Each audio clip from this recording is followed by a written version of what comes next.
Literally and spiritually speaking, we are at the home of football stadium. It's Emirates FA Cup action as Bootle have made the long trip to Dronfield, not actually Sheffield, but made a long trip along, let's say, the Pennines to face Sheffield FC, the world's oldest football club. Now, Steve... Peak District. Before we turn our attention to today's big cup tie, let's go back to Tuesday night. Wythenshawe Town away, it wasn't the greatest performance in the world. A point on the board. What are the reflections? Really difficult conditions. I thought the pitch was like playing on concrete. It was just, bobbling everywhere. You couldn't. It was hard to get your foot on the ball. And listen, Wythenshawe, they played to the strengths. Big team. Win the second balls, physical, go long. It wasn't a pretty sight to watch, but we got the point in the end through a great sight through Bernard's concern, and probably should have won it. I think the referees bottled it at the end with a couple of handballs. But look, to get a point on the board, difficult conditions, it was really hot as well, so you take what you can out of the game. Now, I asked Alan Morgan after the game, do you prepare differently for an FA Cup game? And he says no. Is there a little added extra though, because it is an FA Cup game? I think, I love the competition, for non-league football. I've always said it, you make friends along the way and you can make a few quid in the pocket as well. So, every tie there's a monetary value, which is so important for non-league clubs. So, you want to go as far as you can because, there's a prestige with it, to get that bigger club, and the further you go. So it's as a player, I was always excited to play in the FA Cup. It was always a very nervous game. Probably I was always more nervous than for a normal league game. So it does mean a lot to players. But yeah, you just want to hopefully we can get a victory today and have a little run in this and see where it takes us. And it's not every day that you get to come to a place like this, outside of your own county, outside of your own, outside of the Northwest, come to a place like Sheffield FC, the world's oldest football club. You've got to enjoy it for while it lasts. Listen, I know we've had our jokes in the car along about the world's oldest football club, but it is. So it is. It's a bit of history. Here. You never know when you might be on this pitch ever again. It's a nice little setup actually. So look, I think we'll probably go into this as slight favourites. Pitch looks okay, a lot better than it was on Tuesday. I fancy us.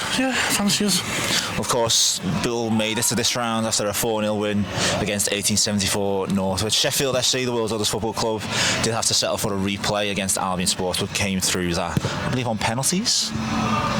No, 3-1. I think it was 3-1, 3-1, 3-2. So about opponents today, Sheffield FC, the world's oldest football club. I'm going to hit you with some quick fire facts that I'm not answering these, am I? I mean, you can react to them if you like.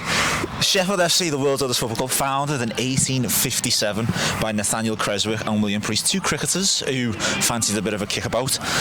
Members initially played the matches against each other because there was no other football team around, and they used the format of married versus singles and professionals versus the rest. I'd love to know what they classed as professionals in 1857. What's happened to the old bibs versus skins? Played in the first inter-club match against Hallam FC in 1860. It was called the Rules Derby because those teams are playing City Liverpool. It's funny how the universe works. It was called the Rules Derby because those teams were responsible for drafting the rules of what we now know as the modern game. I did say on the way down, these are officially FIFA. These should be FIFA. There's FIFA accreditation on the board there, just behind us, just in front of us. Speaking of FIFA, one of only two clubs ever to receive the FIFA Order of Merit, the other being the Giants Real Madrid, so that's quite a distinction. In 2007, as part of the club's 150th anniversary, Brazilian football legend Pelé was in attendance as the club played two friendlies at Bramall Lane against Inter Milan and Ajax in front of 18,000 people. Yeah, I were invited to that one. More recently, 5-time winners of the Sheffield and Hallamshire Senior Cup, and last season they were relegated from the Northern Premier League, finishing bottom of Division 1 East, and now sit 15th in the Northern Counties East Football League, having only played one game. Okay, which I take it they got beat. Draw. All right, okay. They've only played one game, but everyone else has played 4 and 3. So it's a bit of a because you had obviously the FA Cup and then the replay, which took 2 games. So we are, we're in a historical place and plenty of football heritage going on here, and it's a chance for people to write themselves in the history books. In the history books of Sheffield FC, the world's oldest football club. Yeah. Feel confident. A nice little run in the FA Cup. Yeah. Do us all. Listen, the ties have got to be. If you win this, the ties have got to be kind to you. You know, you get your own games in, and hopefully teams in and around you. But as you go through the rounds, the competition gets a bit more fierce. But you probably next round you're the underdog, and who knows? It's football, isn't it? Anything can happen in the FA Cup. It's the magic of the FA Cup. I say I got it in there. So history happening here today. Let's hope Bootle are on the right side of that history. The upper echelons of English football, the Premier League, may be back in action, but we're at the home of English football, quite literally. The home of Sheffield FC, the world's oldest football club, in the world's oldest cup competition, the Emirates FA Cup. After progressing following a 4-0 win in the extra preliminary round against 1874 Northwich, Bootle's reward was a trip to Dronfield, which is technically in Derbyshire, to face the world's oldest football team. It is an S postcode though. It was an S postcode, that's right. Sorry. The reward for either side is a trip, well, we don't know, but it's into the first qualifying round. And a little bit of history on this pitch today for Bootle, and hoping to be on the right side of the pitch, right side of the history, with the right result. We'll start with the home side in red and black quadrants. Sheffield FC, the world's oldest football team. In goal is Jim Pollard. It's Will Portman, Brandon Webster, Joe West, Nathan Whitehead, Bradley Beatson, Harry Spooner, the captain Connor Cutts, Alex Hardwick, Ewan Catt and Liam Tomlinson. The substitutes for the home side: Mosap Gadur, Sam Green, Alfie Dodsworth, Elliot Probert, Sonny Bennett and Blake Freeman. And for the travelling Bucks, still in blue this afternoon, Tony Thompson, the captain, in goal. And the back four is unchanged once again: Jay Roberts and Sean Smith, the fullbacks, and a centre half, Ben Dufton-Kelly and Lewis Earle. A couple of changes further forward. In midfield, Harry Rimmer and Joe Woolley come in. They're alongside Sam Hughes. And up front, Courtney Duffus is flanked by Jack McGowan returning to the side, and Dior Angus, who makes the starting 11 after being a substitute on Tuesday night against Wythenshawe Town. Substitutes for Bootle: Tom Hannigan, Jack Lenihan, Anthony Miley, Conor Rankin, Kenzie O'Neill and Ethan Goldborn. It's nice to be in a place that you wouldn't regularly visit. It is. The world's oldest football club, Sheffield FC. Bit of nostalgia, bit of history. It's good. It's always good. And the putters right amongst it, haven't they, as well? We're going to have to be on our best behaviour today, because I think maybe both benches are going to have something to say to us. Well, and we also apologise for any profanities, because we are literally next to the benches. 5 feet away from each bench. World's oldest football club. We've had the world's hottest pie, the world's smallest portion of chips, and the world's best vantage point, I'd say. It's not bad, is it? It's great. We're right amongst it. Beautiful day for English football. Proper non-league football. Keep the voice down though, because so we don't upset any managers today. Well, you're on the Bootle side and I'm on the Sheffield FC, home of the world's oldest football club side. At least say one thing: the pitch is a lot better than it was on Tuesday night at Wythenshawe Town. Early goal kick for Bootle. Yeah, it looks a bit dry, the pitch, but at least it's flat. Our view of the corners on this near side is obscured, so anyone could be taking this corner. Joe Woolley takes it. Hughes flicks it on. McGowan all he needs to do is stick a leg out at it. Well intercepted by Earl, looking for Duffus, just run out of it by the captain, Cutts. Again, another push on Jack McGowan, which makes it all the more strange that the referee blew for the one he did. Good work from Hardwick, goes past Dufton-Kelly. Dangerous ball into the box. No one dealt with it, it went through everyone. All it needed was a touch from Cutts. I fancy if the captain got a touch on that, it would have been heading goalwards.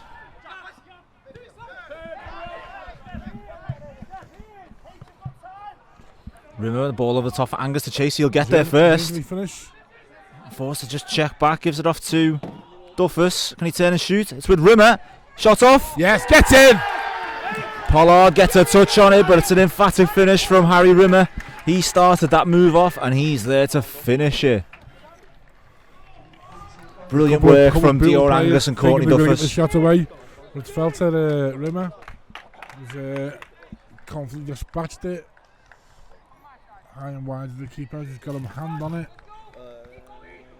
I think probably slightly deserved, would you say? They've posed a bit of a threat on the counter, haven't they, with the long ball, but I think he's got the better team, better possession. 1-0. It was Rimmer who started that play off. Beautiful ball over the top for Angus to chase. Angus using that pace that he's got, that blistering pace, gets there first. We thought he was going to let fly with his left foot, but no, he played the percentages, played it off to Duffus again. Looked like he was going to get a shot off, but played it brilliantly and calmly to Rimmer. And Harry Rimmer's goal is the difference here. Bootle 1-0 up on their travels in the FA Cup.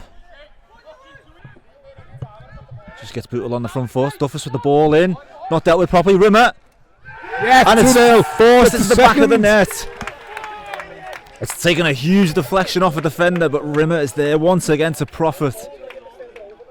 And his side-footed effort once again cannoned into the back of the net by a Sheffield player, but I did say it was a good knock in the build-up to that.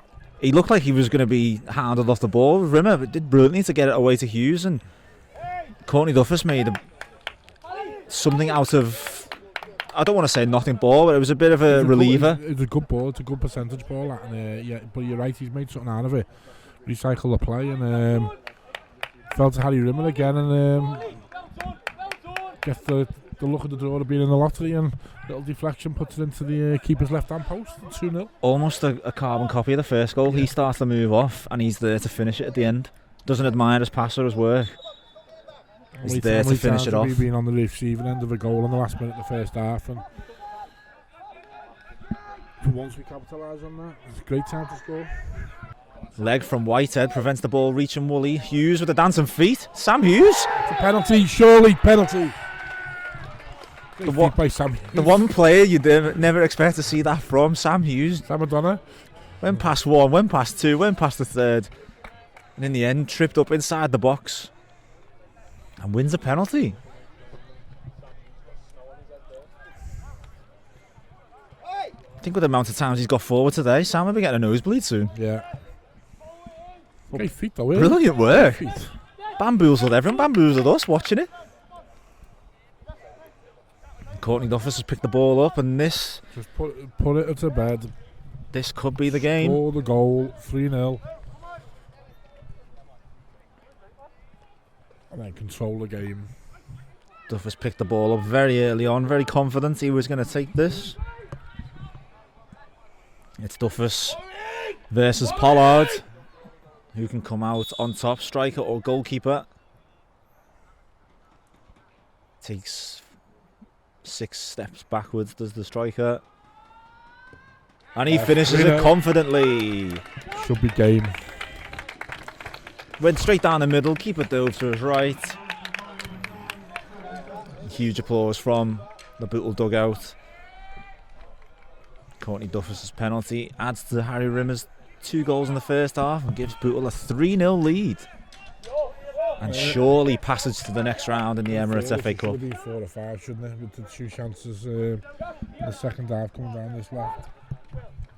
But hopefully that just gives us a bit of buffer now. We can control the game from here on to the end, last half an hour.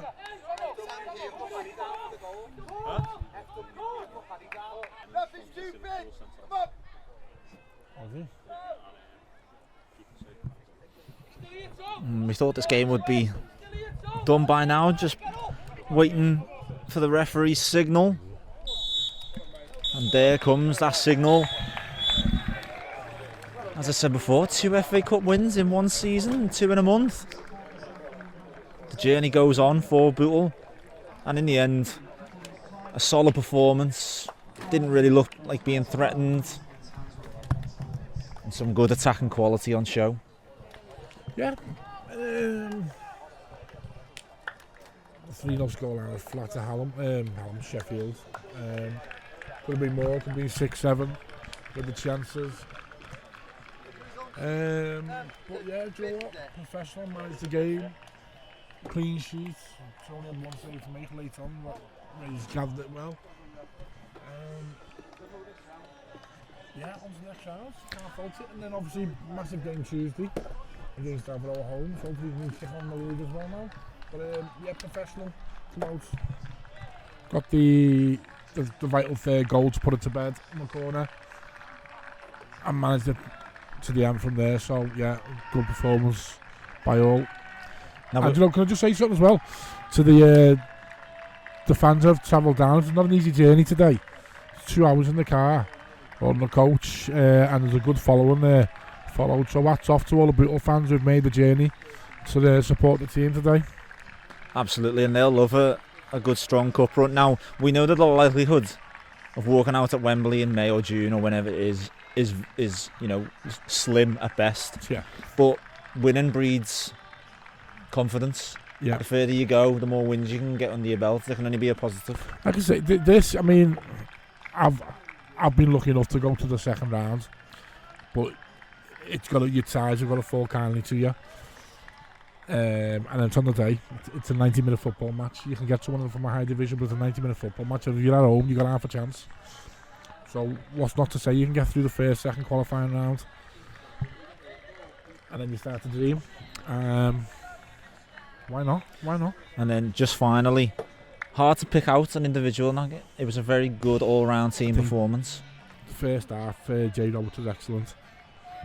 Harry Rimmer worked hard, but I'm not picking a man of the match. I think there was some people like Courtney Duff was coming off. He looked like he'd done a marathon. You know what I mean? They all put a shift in today, which is good to see. So I'm not going to pick a man of the match. I'll let you choose that, or let Morg choose that final whistle when you're interviewing Lex. But yeah, everyone put a shift in, even the subs included, when you come on. Do all at the races today.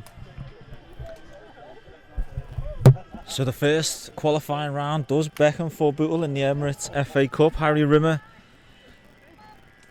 got the Bucks off to a great start, and he doubled his tally and doubled Bootle's advantage. And Courtney Duff's penalty, following great work from Sam Hughes, rounded off a very solid, very professional performance from the Bucks. It makes that trip home from the home of football, and from Sheffield FC, the world's oldest football club, that much more enjoyable. It finishes at the home of football stadium in the Emirates FA Cup preliminary round. Sheffield FC 0, Bootle 3. On to the next round.